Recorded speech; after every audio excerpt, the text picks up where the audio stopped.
Oh, thank you, baby. You too. Ate, why are you still awake? Ha?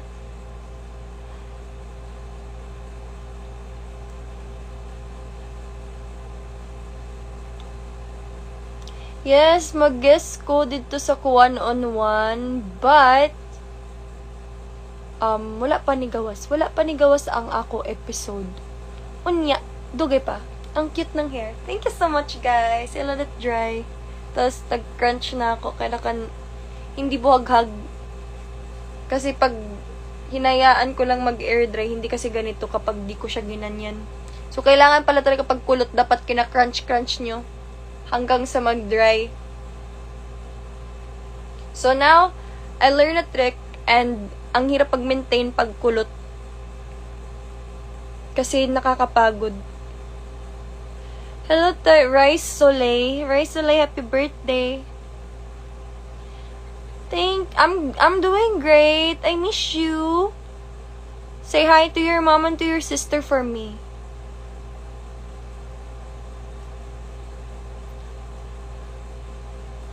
Hello, good evening. I'm gonna tell you to sleep now. You need to sleep.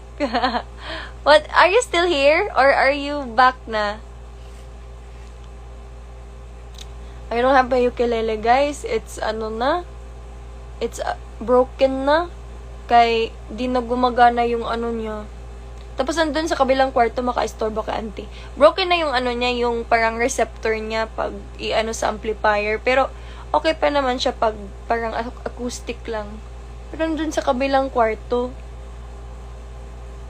yung mga instrument. Payat na to, guys. Diyo, may laman nga ako. Yung payat, yung buto na.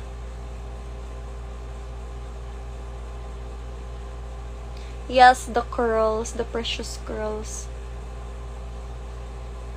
It's nicer pala pag walang in-apply na anong tawag nun? Yung parang, what we call this? Basta. Wala masyadong in-apply na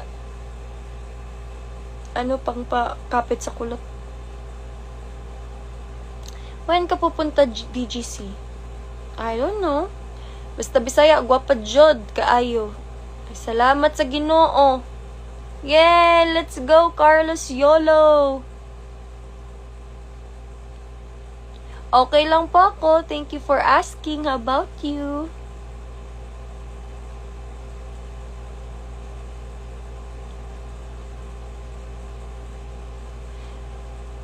Gusto madungagan og magbisaya. Ha? Ano day? Unsa day? Madunggan. Okay. Inahan. Ayaw day, pangit man ko magbisaya. Kay isog man ko permi. Bisan, hindi ba ako galit? Para ako galit lagi.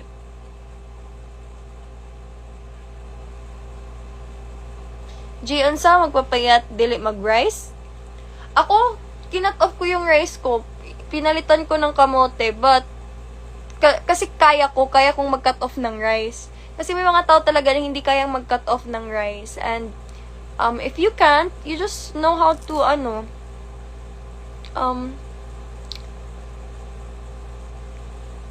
what's that word? Parang disiplina kung ilan I don't know, not disciplina, not that word.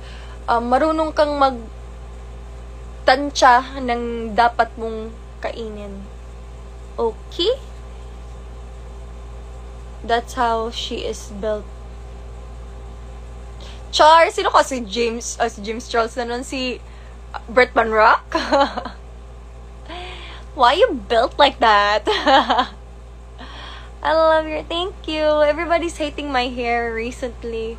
But then I just love how it is because it is what it is. And yeah. If you guys don't like it, then don't comment na lang, please. No mean comments.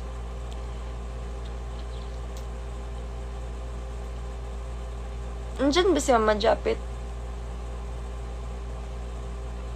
TikTok live? Gusto nyo dun tayo sa TikTok? Let's go! You want TikTok? Salamat, Day!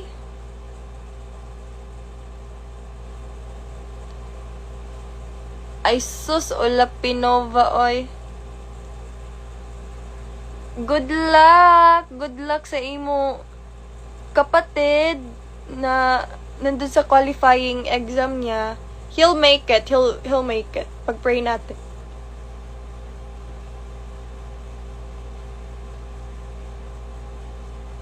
Lord, I surrender all.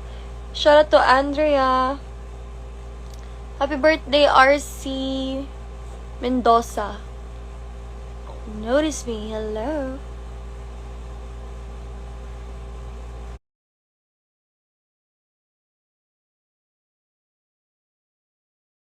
Unsay underrated na lugar sa Siargao kanang walay tao sa long week? Burgos.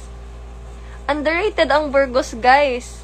Pag hindi kung pwede pumunta sa sa mag-aso.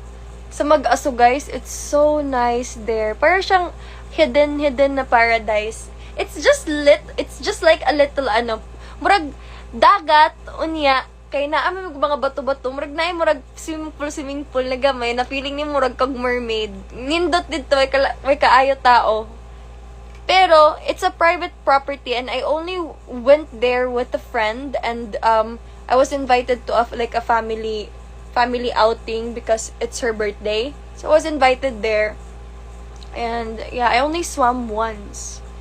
And I haven't swum ever again because I wasn't there anymore. Patudlo na sana ako. Patulog. Okay. Katulog na. Mag-sleep ka na.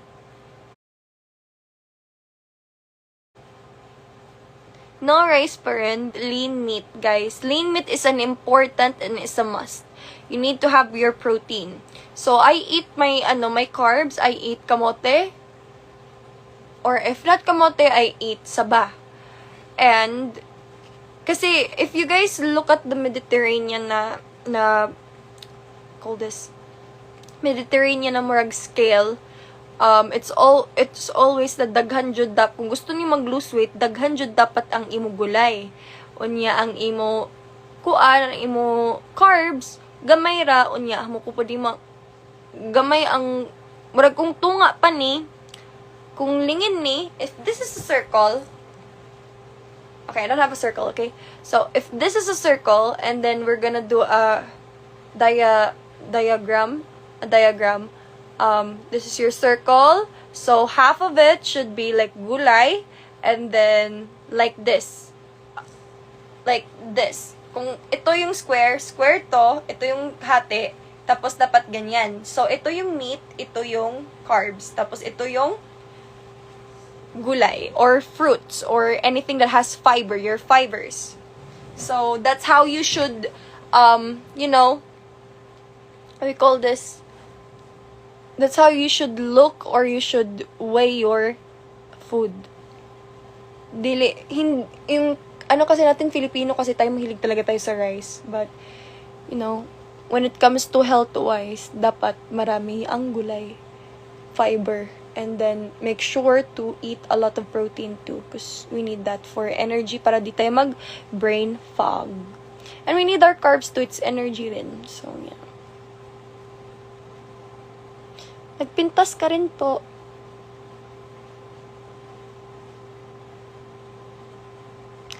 Guys, my goodness. Buti na lang meron sa Watsons. So, bumili lang ako ng kahit doon na hair treatment. Tapos, everyday ako nag-hair treatment kasi nagpa-salon ako sa Bang Salon. And, the nice lady told me na, oh, your hair's for dead. And I was like, no, yeah, I bleached it and I regret it. And I never bleach your hair again, never bleach. And if you want your hair to be alive again or healthy again, you need to apply at least every day with hair treatment. So I did that and nabuhay ulit siya. Di na siya dry, konti na lang. And then I've been cutting off my dry hair. There's still some dry ends like this one, but yeah, I just let it be na lang, and then once it just go here, or dito nakahaba yung hair ko, putulin ko lang yung edges. Ititrip ko lang.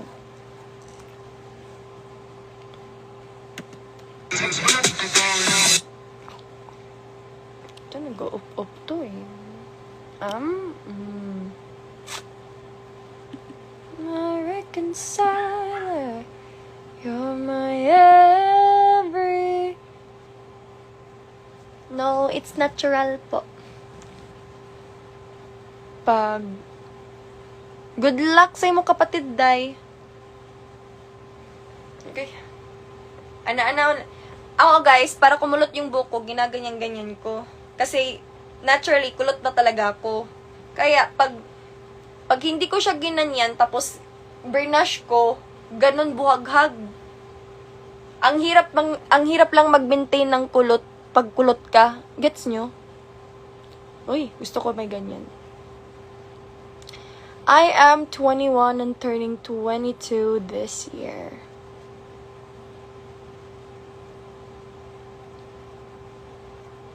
So, TikTok na tayo, guys. Wait, ba't parang ang haba na pala?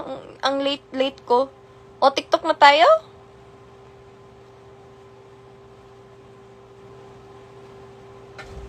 G, nakapalit na ka nila Eigenman.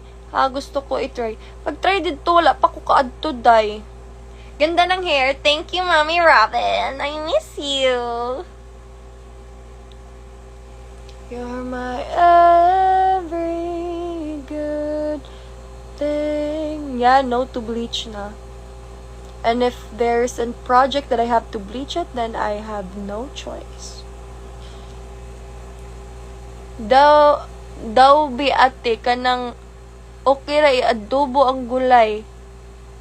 Like string beans.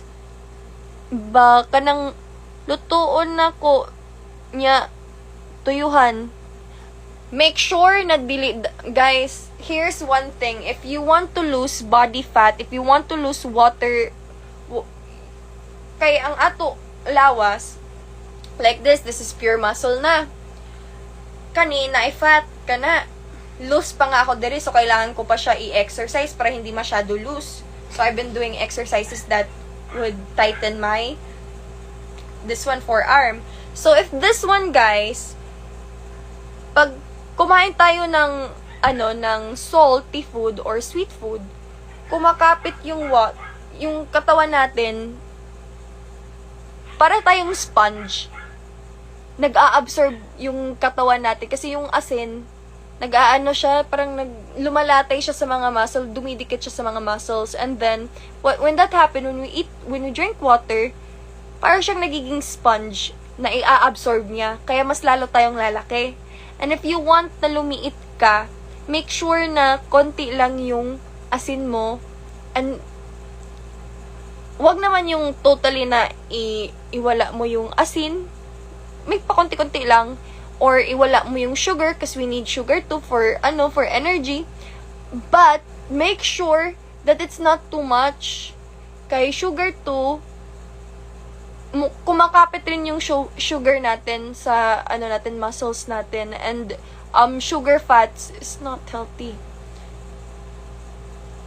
So mas maganda if we have like muscle mass than fat mass. Kaya sometimes you can be the same.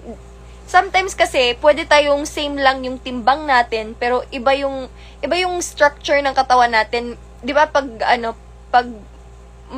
kasi yung body fat mo, yung water, maraming water sa katawan mo, we look like we're bloated.